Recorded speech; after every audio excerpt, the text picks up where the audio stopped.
Right. So, Peter Bismarck from Ghana in Africa. And today we shall be looking at creating an IdeaScale account. Creating an IdeaScale account is very important, and the prerequisite to get into IdeaScale in general. And you cannot enter into IdeaScale without having an account. So today we're gonna look at how the account is created for one to be onboarded into the IdeaScale community. The most important thing to creating an IdeaScale account is to have your URL of IdeaScale. So I have mine, so I'm gonna paste it into this, right? Then I'm gonna click the enter key, so IdeaScale will be loaded. Okay, so when IdeaScale is loaded, one important thing to consider within the interface or on the interface is to look at where we have register and then the login. Okay, so the register and login is found at your right-hand side on top of the screen of IdeaScale. So on top of your screen, the right-hand side, we have register and we have login. So locate that. Once you're able to locate these two buttons, login is basically for those who have already created an account and they want to access that very account of theirs, then they go for login. But for newbies, those who are yet to enter into IdeaScale, they have to have an account to get them into it. And they have to look at register. So with this page, they click on register and wait for some few seconds for the website to be loaded. And then off you go, you have your IdeaScale account form. So with the IdeaScale account form, there are a few things you have to complete to get you into the IdeaScale ecosystem, and that to do with your email. So the email is very key, very important. That's something I learned here, that email is very key in the process because it provides you with all updates within the IdeaScale ecosystem. All correspondence will be sent to IdeaScale ecosystem. Updates and whatever happens within the IdeaScale community is sent to your email. So you should be able to have a valid email. And I have to repeat that, have a valid email so that you can access your account anytime, even when you forget your password. So without a valid email, is likely you are going to lose your first IdeaScale account because you may not be able to even activate the account after you are done registering. Okay, so in getting the IdeaScale account, you must also ensure that you have your valid email, and you can read some few things around the email. So one thing you should also note that after creating the account and then clicking on the register at the bottom here, you realize that few informations will be sent to your email, and sometimes you don't get that email in your regular inbox, but you could get that in your spam folder, which you have to take note of that. So you could read a little about what entails about the email. But as I said, the most important thing is to have a valid email as the first stage to, getting into IdeaScale. So yeah, I have my email, so I'll put in my valid email here. So Paddy, Paddy, right? At gmail.com. So this is my valid email. So you can also do the same thing and put your valid email there. So after getting your valid email, pabuddy@gmail.com, then you get your password. Now your password, fortunately, the system has generated secured password for you. But if you don't want to use your the system generated password, then you have to create your own unique password, and that unique password must have 8 characters. So for you to get the instructions on the password, you can also click here, and then the instructions will come that your password should be at least 8 characters long, including a number or one special character, right? So the special characters have to do with the percentage sign, the dollar sign, the @ sign, the hash, and the star, and the rest, the bars, and so those are the special characters you could add. So I have my email. I'm going to get my password. So maybe you want to use the system password. So if you want to use the system password, then you just have to click. But the moment you click on the password, you see that you get a system generated password down here. So if you want to use that one, you click on it. You are good to go to use it. Okay, so for you not to forget it, you have to write this email somewhere elsewhere, keep it safe elsewhere, so that anytime you want to log in, you can use the password. So you can, this is unique characters and highly secure for you. Now, the same password is also repeated here at the confirm stage, because you need to confirm your password. Now, if you want to see your password at confirm stage, you can just click on it and you're good to go to see your password. If you click here you're good to go to see your password. However, you also click on the I and it shows.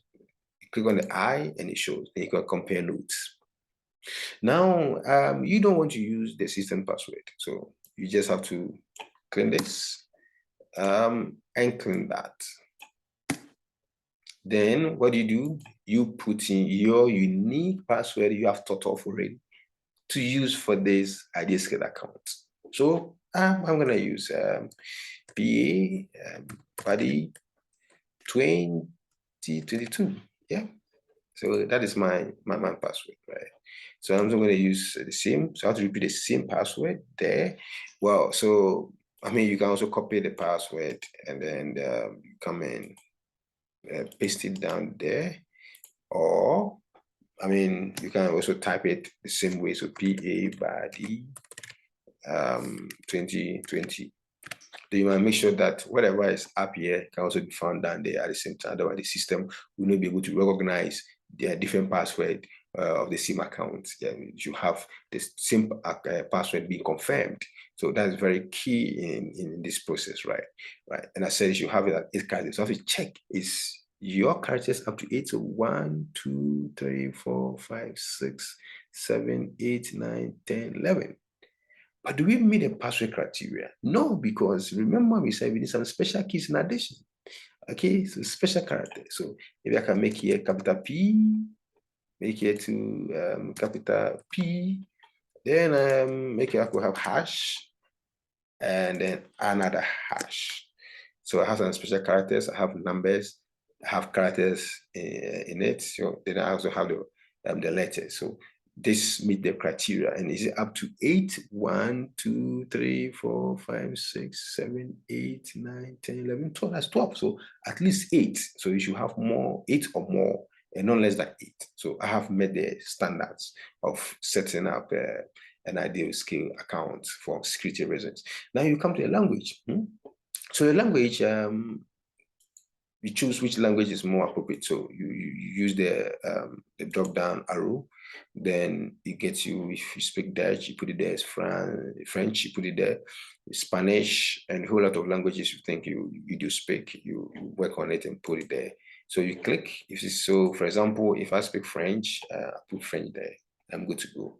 But I speak English. Okay, so I'm going to put English there. But remember that even if you chose Netherlands or you chose Spanish, the mode of communication within the IdeaScale ecosystem is English language, right? So this is something you should put in mind, that yes, you choose the language you are more fluent, your native language, but remember that within the IdeaScale ecosystem, English language is the default community language for everybody to use. So all text and videos are often in the English language, right? Then when you're done with choosing your language, you then look choosing taking this box to get some updates and news from the IdeaScale ecosystem. So whatever is happening, whatever people are putting in, what's happening, you can get there. So it's a choice. You can choose not to use the box or to use the box, but I want to use the box because I want to learn more about IdeaScale. So I would choose this, right? Now, on the language again, you should note that we are trying to, one thing I've learned about is that the system is basically about English language, but then it is also key to have other languages in place because not everybody can fluently read and speak the English language. So the biggest question I have to ask is that, what are we doing to ensure that if I choose a language here, the default language would also change so that I could be able to read the text within the IdeaScale in my native language to understand whatever is happening than always the English language. That is something I think is quite intriguing that we should ask questions about. And what I also learned, important thing I've learned about this form and this IdeaScale account form is that it is the simplest. I mean, the simplest account creation forms for anyone entering into IdeaScale. But it's the simplest. However, you are going to meet a huge, intelligent individuals within the community globally. So you have a simple form, but you have a huge quantity to meet.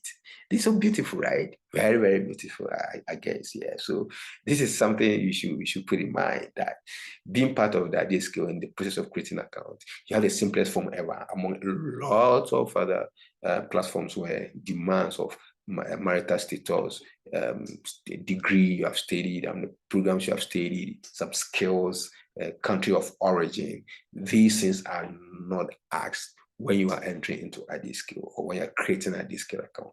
This is so beautiful, right? So this is something we should all be proud of, that you have the simplest forms, but then you can easily enter into IdeaScale. When you are done with this information and you are through that, these informations are accurate, then you come down there and click on register.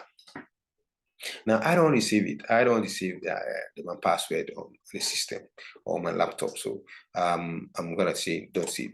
But if you want to save, you can click on save, right? Now, as you can see, an email has been sent to my valid email, right?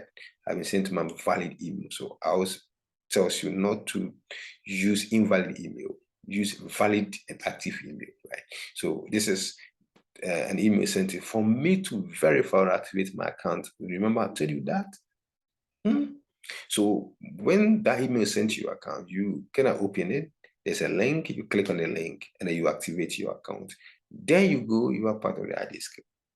You are part of the IdeaScale ecosystem. Very simple. But then remember, should you go into your email and you don't get the activation email sent to you or link, you could still come back here and then click on resend. And you are good to go, right? You are good to go. Thank you so much, and I hope you have enjoyed this important session. Thank you.